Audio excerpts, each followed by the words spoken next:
Hello গল্প lovers, হৃদয় মাঝে তুমি চ্যানেলে আমি মাফি। আমাদের চ্যানেলে নতুন নতুন রোমান্টিক, স্যাড ও মাফিয়া টাইপ গল্প শুনতে হলে আমাদের চ্যানেলটি সাবস্ক্রাইব করে রাখুন আর লাইক দিতে মোটেও ভুলবেন না। সন্ধ্যায় রাফি আর রিপা বসে বারান্দায় গল্প করছে। এমন সময় হঠাৎই রাফিয়ার চোখ পড়ে নিচে অনেকগুলো বাইক এসে ভিড় করেছে। রাফিয়া উঠে দাঁড়ায়, রিপাও সাথে সাথে উঠে ভালো করে খেয়াল করে দেখে আহিল গেট দিয়ে ঢুকছে। রাফিয়া বেশ অবাক হয়, রিপার পা নড়ছে না, কিছু একটা হতে চলেছে। রিপা রাফিয়াকে রেখে দৌড়ে বসার ঘরে চলে যায়। এরই মধ্যে কলিং বেল বেজে ওঠে। রিপা গিয়ে দরজা খুলে দিয়ে রিজন এসেছে মনে হয়। রিপা কি করবে ভেবে পাচ্ছে না। আহিল কেন এলো হঠাৎ? রাফিয়া এসে রিপার সামনে দিয়ে দরজা খুলতে যাবে, রিপা রাফিয়ার হাত চেপে ধরে। কি করছিস তুই? দরজা খুলিস না। কেন খুলবো না? ওই মাস্তানটা কেন এসেছে জানতে হবে না? কথাটা বলে রাফিয়া দরজা খুলে দেয়। আহিল দাঁড়িয়ে আছে, পেছনে আরো 5 জন ছেলে দাঁড়িয়ে আছে। রাফিয়া দেখেই আহিল একটা মুচকি হাসি দেয়। রাফিয়াও সোজা হয়ে দাঁড়ায়। এমন অসভ্যের মতো বেল বাজিয়ে যাচ্ছেন কেন? কি চাই? আহিল একটু হেসে আর একটু সামনে এসে দাঁড়ায়। চাই তো অনেক কিছুই, কিন্তু এখন রিজনকে হলেই চলবে। ভাইয়া বাসায় নেই। কি এসেছে রে? আহিলকে দেখে তিনি কিছুটা ভয় পায়, কিন্তু প্রকাশ করে না। কি জানি আবার রিজন কি করেছে। আরে আহিল বাবা যে, দাঁড়িয়ে আছো কেন? ভিতরে আসো। না আন্টি, ভেতরে যাবো না, রিজনকে দরকার ছিল, এই জন্যই আসা। কেন বাবা, ও আবার কি করেছে? ওকে এত বুঝাই, বুঝতেই চায় না। কোনো ভুল করলে আমার কাছে বলো বাবা, ওকে কিচ্ছু করো না। না না, ও কিছু করেনি, আসলে সামনে নির্বাচন জানেন তো সবই, এই জন্য ভাবলাম দেখা করে আসি। রিপা যেন জান ফিরে পায়। রাফিয়া এখন আহিলের দিকেই তাকিয়ে আছে। নির্বাচক আবার রিজনকে কেন খুঁজছে? খালামণি বা কেন এই মাস্তানটাকে ভয় পাচ্ছে? কিছুই মাথায় ঢুকছে না। আচ্ছা, একটু শরবত খেয়ে যাও তাহলে, আমি শরবত করে নিয়ে আসি। আহিল রাফিয়াকে এভাবে তাকিয়ে থাকতে দেখে ওর সামনে তুড়ি বাজায়। রাফিয়া এবার হুঁশ আসে, মেজাজ খারাপ হচ্ছে, তাই ভেতরে চলে যেতে নেয়, কিন্তু আহিল রাফিয়ার হাত চেপে ধরে। কোথায় যাচ্ছ ধানি লঙ্কা? সবসময় এইভাবে আমাকে চোখ দিয়ে ভস্ম করে দাও কেন? এটা কিন্তু ঠিক না। আমি জানি আমি সুন্দর, তাই বলে দেখলেই নজর দিতে হবে? আপনি সুন্দর? আচ্ছা রিপা, আমি কি দেখতে সুন্দর না? রিপা চমকে যায়, কি উত্তর দেবে? এই লোক আসলেই অনেক সুন্দর, তাতে কোনো সন্দেহ নেই, কিন্তু এখন যদি বলে যে আহিল সুন্দর, তাহলে রাফিয়া ওর ঘাড় মটকে দেবে, আর যদি না বলে তাহলে আহিলও ছাড়বে না। জি ভাইয়া, আপনি অনেক সুন্দর। দেখলে, আসলে কি আর বলবো, তোমার হয়তো চোখের সমস্যা আছে, ডাক্তার দেখিয়ে নিও, আর এইভাবে বারান্দায় বসে থাকতে যেন আর না দেখি। কথাটা বলে সিঁড়ি দিয়ে নেমে চলে যায় আহিল। রাফিয়া জোরে দরজা বন্ধ করে দেয়। রিপার দিকে রাগে হয়ে তাকায়। এইভাবে তাকিয়ে আছিস কেন? আমি কি ইচ্ছে করে বলেছি? তুই কোনো কথা বলবি না আমার সাথে। তোরা কেন এত ভয় পাস বলতো? কি করবে ওই লোকটা? খালামণিও ভয় পাচ্ছে। রিজন ভাইয়ের সাথে ওনার কি সম্পর্ক? ওনাকে অকারণে ভয় পায় না। আমি তো বলেছি, তুই আহিল ভাইকে যেমন ভাবছিস উনি তেমন না। মা ভয় পেয়েছে রিজন ভাইয়ের জন্য। রিজন ভাইয়া আহিল ভাইয়ের শত্রু, এর আগে অনেকবার আহিল ভাইয়ের ক্ষতি করেছে। মা অনেক বুঝিয়েছে যাদের সাথে মিশে ওইসব করছে রিজন ভাইয়া, তারা সময় মতো ভাইয়ের ক্ষতি করে দিবে। এইটা কিছুতেই ভাই বুঝতে চান না। আবার হয়তো কিছু করেছি তাই খুঁজতে এসেছে। কথাগুলো শুনে রাফিয়া চুপ হয়ে যায়। রিজনকে দেখেই ওর সন্দেহ হয়েছিল, কিন্তু খারাপ তো আহিলও। সে যদি ভালো হতো তাহলে কি মারপিট করে বেড়াতো নাকি? কি ভাবছিস? না কিছু না। আচ্ছা, নির্বাচনের কথা কি বললো রে? আহিল ভাইয়ের বাবা বর্তমানে এমপি, ওনার বয়স হচ্ছে এবার নির্বাচনে, তাই আহিল ভাই নির্বাচনে অংশগ্রহণ নিচ্ছে। আর রিজন ভাইয়া কেন ওনার ক্ষতি করতে চায়? কি লাভ এতে? টাকা। রাফিয়া চুপ হয়ে যায় শুনে। টাকার লোভে মানুষ সবকিছু করতে বাধ্য হয়। রিপার মা শরবত নিয়ে এসে দেখে আহিল নেই। তার শরবত রিপার হাতে দিয়ে আবার নিজের কাজে চলে যায়। রাফিয়া আর রিপা নিজেদের ঘরে চলে যায়। একটা খোলা রাস্তায় দাঁড়িয়ে আছে আহিল। ওর সামনে হাঁটু গড়ে বসে আছে রিজন। ওকে ধরে রেখেছে তিনজন ছেলে। রিজনের মুখে জঘন্য কিছু গালি দিয়ে যাচ্ছে। আহিলও শুনছে কিন্তু কিছু বলছে না। রিজন তবুও চুপ হয় না। আহিলা নিজেকে কন্ট্রোল করতে পারলো না। রিজনকে দাঁড় করিয়ে ওর কলার চেপে ধরে। তোকে আমি অনেক সুযোগ দিয়েছি, অনেক। কেন জানিস? মায়ের আর বোনের কথা ভেবে। কি করিসনি তুই? সবচেয়ে আমার পিছনে লেগে আছিস। কি লাভ তোর এতে? তোর মা বোনের কথা তো ভাবতে পারিস। নেশা করে ঘুরে বেড়াস আর কি চাস? আমার ক্ষতি, আমি হেরে যাই, এটাই তো দেখতে চাস। কিন্তু তোর এই স্বপ্ন কি কখনো পূরণ হবে বলে তো মনে হয় না? স্বপ্ন পূরণ আমি করেই ছাড়বো। তোর ভালো আমি হতে দিব না। তোর জন্য আমার এই অবস্থা। কি আছে তোর? কি ক্ষমতা তোর, যার জন্য মানুষ তোর নাম করে বেড়ায়? সহ্য হয় না আমার। তোর ক্ষতি আমি একদিন করেই ছাড়বো। আহিলের চোখের দিকে তাকিয়ে বলে রিজন। আহিল মুচকি হেসে রিজনের গলা চেপে ধরে। আগে ভালোভাবে বেঁচে থাক, তারপর না হয় আমার ক্ষতি করিস। যা, তোকে আমি আবারও সুযোগ দিলাম। এইবার শেষ সুযোগ। আমাকে তো চিনিস, তোকে মেরে গুম করে ফেললে আমার 1 মিনিটও সময় লাগবে না। আহিল আরো শক্ত করে রিজনের গলা চেপে ধরে। যন্ত্রণায় রিজন আর্তনাদ করে ওঠে। আহিল ছেড়ে দেয়। হাতটা ঝেড়ে ছেলেগুলোর দিকে রিজনের কে ওর বাড়ির সামনে পৌঁছে দিতে বলে। বাইক নিয়ে চলে যায়। সামনে নির্বাচন, এখন এসব ঝামেলা আহিল করতে চায় না। তার উপর আবার মন দিয়েছে এক ধানি লঙ্কাকে। কাটার মতো গলায় বিঁধে আছে। আহিল আর কিছু কাজ সেরে বাড়ি ফিরে যায়। হাবিব আহমেদ এখনো জেগে আছে। ছেলের চিন্তায় তার ঘুম হচ্ছে না, সাথে রেবেকা বেগমও। আহিলকে বাড়িতে ঢুকতে দেখে হাবিব আহমেদ স্বস্তির শ্বাস ছাড়ে। একটাই ছেলে তার, সে চায় না ওর কোনো ক্ষতি হোক। নিজে রাজনীতির সাথে যুক্ত ছিলেন, আবার ছেলেও রাজনীতির প্রতি টান দেখে কিছুই বলতে পারেন না। আহিল বাড়িতে ঢুকে দুজনকেই বসে থাকতে দেখে। হেসে দিয়ে টেবিলের সামনে গিয়ে দাঁড়ায়। এখনো ঘুমাওনি বাবা? তোর চিন্তায় শেষ হয়ে যাচ্ছে, ঘুমাবে কি? কত করে বললাম ঘুরতে যেতে, শুনলেই না। কি নিয়ে এত চিন্তা বাবা? আমি ঠিক আছি তো। হাবিব আহমেদ ছেলের মাথায় হাত বুলিয়ে দেয়। তুমি আমার অহংকার আইল। আমি দায়িত্ব ছাড়ছি, তুমি সেই দায়িত্ব ধরবে আর নিজের দায়িত্ব পালন করবে। আহিল মুচকি হেসে বাবাকে জড়িয়ে ধরে। টুকটাক কথা শেষ করে নিজের ঘরে চলে যায়। সারাদিন বাড়িতে ফেরা হয়নি। রেবেকা বেগম খাবার নিয়ে ছেলের ঘরে যায়। আহিল বিছানায় শুয়ে আছে, চোখ দুটো উপরে ফ্যানের দিকে। রেবেকা বেগম আহিলের পাশে গিয়ে বসে চুলে হাত বুলিয়ে দেয়। মেয়েটাকে কবে দেখাবি আমাদের? জানি না মা, ও বড্ড জেদি একটা মেয়ে, ছোট। আমার এই অনুভূতিও কখনো বুঝতে পারবে কিনা তাই জানি না। তার মধ্যে এবার রিজনের কাজিন হয়, তুলে নিয়ে আসা ছাড়া আর কোনো উপায় নেই তো মা। তাহলে তুলেই নিয়ে আয়। আমার ছেলে কি কাউকে ভয় পায় নাকি? তবে তুলে আনার আগে ওকে তোর ভালোবাসার কথা অবশ্যই জানাবি। আহিল জোরে হেসে দেয়। যে মেয়ে আহিলকে সহ্যই করতে পারে না, তাকে নাকি ভালোবাসার কথা জানাবে। হাসিস কেন? এমনি, অনেক রাত হয়েছে, তুমি গিয়ে শুয়ে পড়ো। রেবেকা বেগম চলে যায়। আহিল আবারও বিছানায় শুয়ে পড়ে। ভাবতে থাকে কত মেয়ে ওর জন্য পাগল হয়েছে, তাদের কাউকেই আহিল মনে ধরেনি। আর যে কিনা দেখতেই পারছে না, তার উপরেই মন চলে যাচ্ছে। এ কেমন বিচার খোদার! কিভাবে বুঝবে সে তার অনুভূতি? প্রেমিক সে হতে পারবে না। প্রেমিক হতে গেলে অনেক কিছু করতে হয়, যা আহিলের দ্বারা সম্ভব নয়। তবে বর হতে পারবে।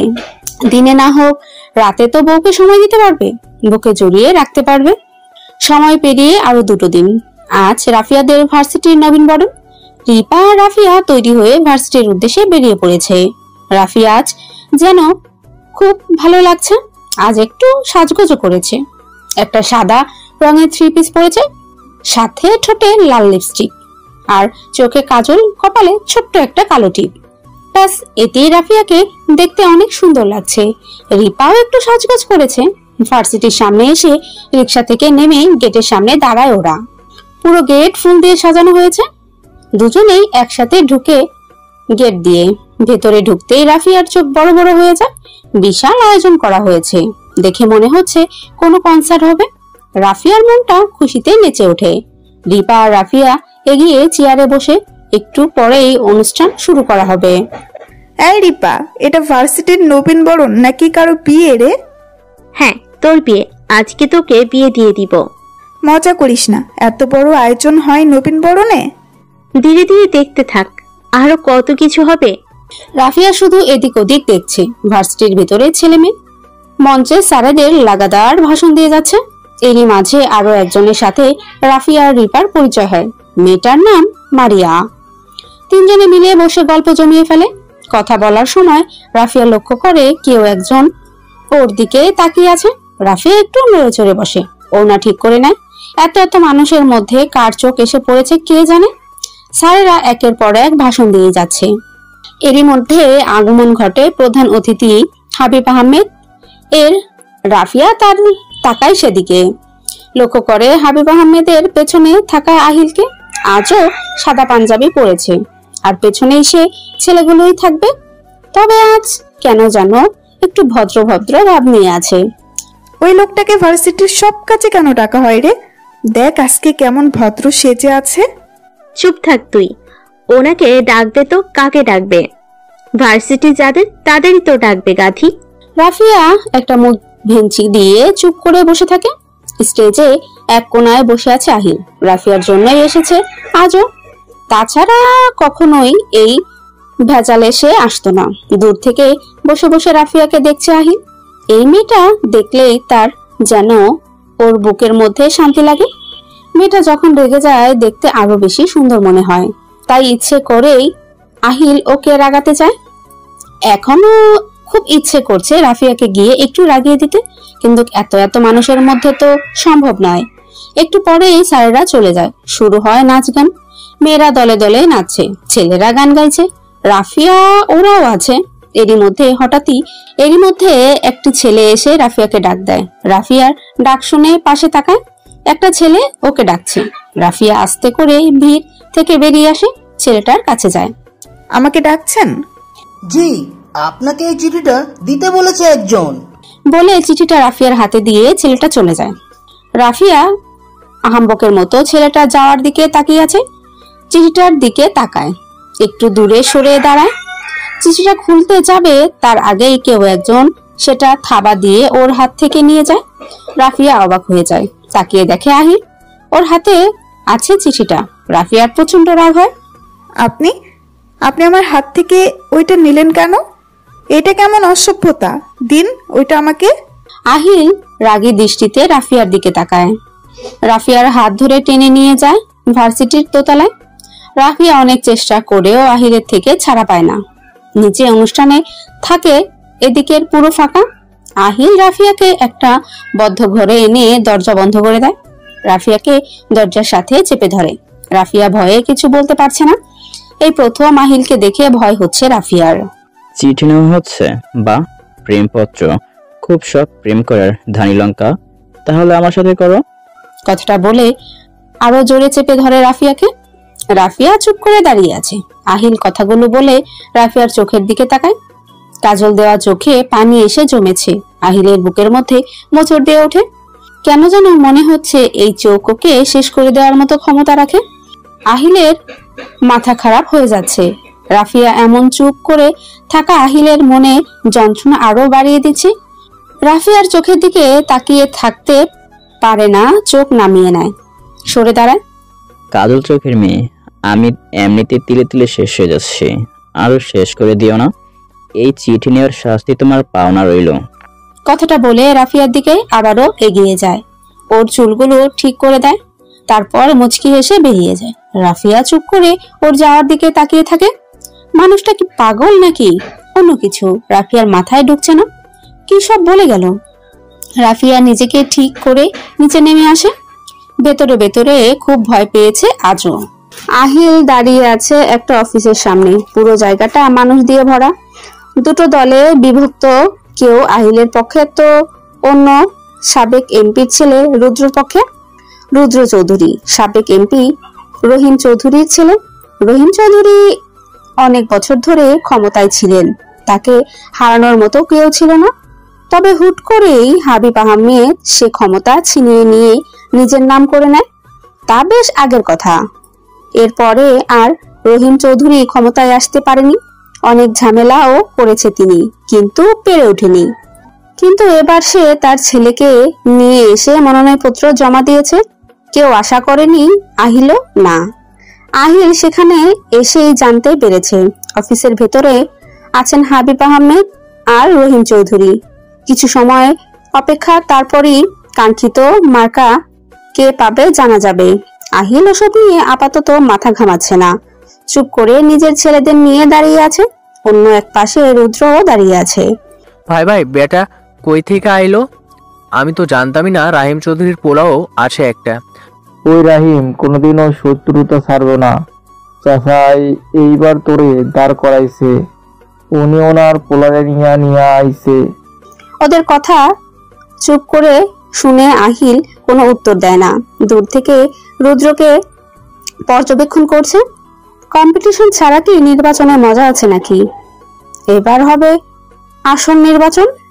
ওর ডিটেলস বের কর শাওন। আহিলের সাথে পাঙ্গা সাহস তো আছে। ভাই সব হইয়া যাইব, তুমি চিন্তা কইরো না। ওদের কথার মধ্যেই দেখে রুদ্র ওদের দিকে এগিয়ে আসছে। শাওন ওরা নড়ে চড়ে দাঁড়ায়। আহিল ইশারায় ওদের শান্ত হতে বলে। রুদ্র এসে আহিলের মুখোমুখি দাঁড়ায়, দু পকেটে হাত দিয়ে। আহিলও পাঞ্জাবি ঠিক করে সোজা হয়ে দাঁড়ায়। তাহলে তুই সেই আহিল? বাবা বলেছিলেন তোর নাকি অনেক দাপট এই এরিয়াতে। এই কয়েকটা ছেলেপেলে নিয়ে এত দাপট, এতদিন তো অনেক রাজত্ব করে গেছিস, পারলে একবার করে দেখা। আহিল শান্ত মস্তিষ্কের মানুষ, তবে সেটা কেউ রাগিয়ে দেওয়া আগ পর্যন্তই। আহিল মুচকি এসে রুদ্রর হাতটা চেপে ধরে ঘাড় থেকে নামায়, তারপর ঝাড়ি দিয়ে হাতটা ছেড়ে দেয়। এরই মধ্যে সিয়াম দৌড়ে আসে। ভাই আমরা আমগো মার্কা পাইয়া গেছে। কথাটা শুনে আহিল তাকায় রুদ্রর দিকে। রুদ্র হতভম্ব হয়ে তাকিয়ে আছে সিয়ামের দিকে।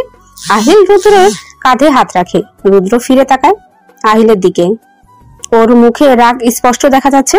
আমি কি, আমার কি দাপট, আর আমার কত ছেলে পেলে, এইটা তুই আস্তে আস্তে টের পাবি, আর পারলে রাজত্ব নিয়ে দেখা। কথাটা বলে চলে যায় আহিল। রুদ্র ঠায় দাঁড়িয়ে আছে। আহিলকে সহজভাবে নেওয়া যাবে না। রুদ্র এগিয়ে যায় রহিম চৌধুরীর দিকে। তিনি আস্তে আস্তে হেঁটে এসে ছেলের পাশে দাঁড়ায়। আহিলের সাথে ঝামেলা যাবে না, আগেই বলেছি। ওকে যতটা সহজ মনে হচ্ছে ততটা জটিল। বুদ্ধি আর নিজের শক্তি দিয়ে চলো, তাহলে শত্রুকে হারাতে পারবে। রুদ্র দাঁড়িয়ে থাকে। ভীষণ বিচক্ষণ ছেলে রুদ্র। হার মানা পছন্দ না ওর, কখনোই কোথাও হেরে যায়নি, এবারও হারবে না। নিজের সর্বোচ্চ দিয়ে চেষ্টা করবে লড়ার। রুদ্র ওর লোকজন নিয়ে বেরিয়ে যায়। আহিলও চলে এসেছে। হাবিব আহমেদ ছেলের উপর বিশ্বাস আছে।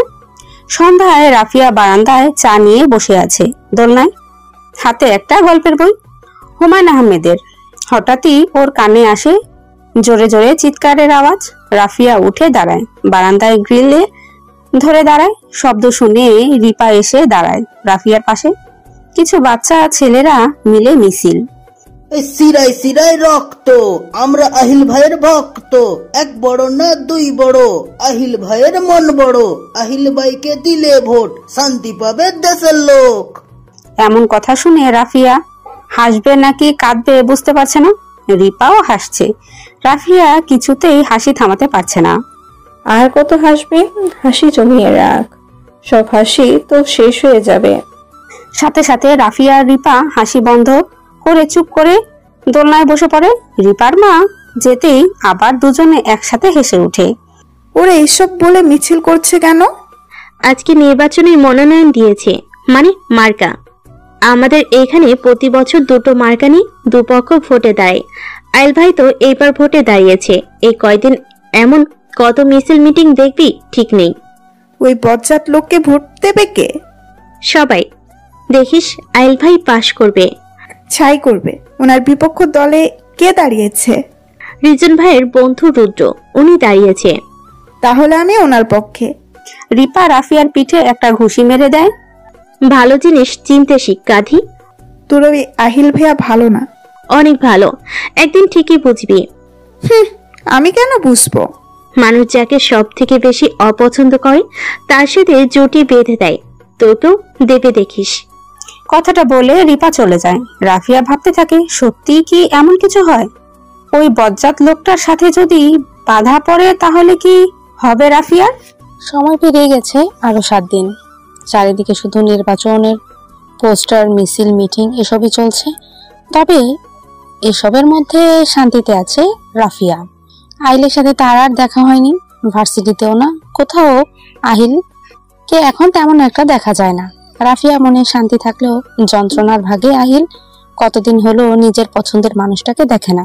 মেয়েটাকে রাগিয়ে দিতে পারে না, সময়ই হয়ে ওঠে না, সাথে রুদ্র তো আছেই। রাতে সব কাজ শেষ করে বাড়ি ফিরলো আহিল। আজই বোধ হয় একটু তাড়াতাড়ি বাড়িতে ফিরেছেও। ফ্রেশ হয়ে বিছানায় গা এলিয়ে দিতেই চোখের সামনে ভেসে ওঠে রাফিয়ার মিষ্টি মুখটা। বুকের ভিতর যন্ত্রণা। উঠে বসে আহিল, ফোন করে একজনকে, কিছু একটা বলে ফোন কেটে দেয়। বারান্দায় গিয়ে দাঁড়ায়। ফোনটা একটা মেসেজ আসতেই আহিলের মুখে হাসি ফুটে ওঠে। সাথে সাথে বাসা থেকে বেরিয়ে পড়ে আহিল। 15 মিনিটের মধ্যেই একটি বাড়ির সামনে এসে গাড়ি থামায়। গাড়ি থেকে নেমে গাড়ির উপরে উঠে বসে। তাকিয়ে থাকে সামনে থাকা 3 তলা বাড়ির দিকে। বারান্দায় এখনো বাতি জ্বলছে। পকেট থেকে ফোন বের করে কাঙ্ক্ষিত নাম্বারে কল করে আহিল। 2বার রিং হতেই কল রিসিভ হয়।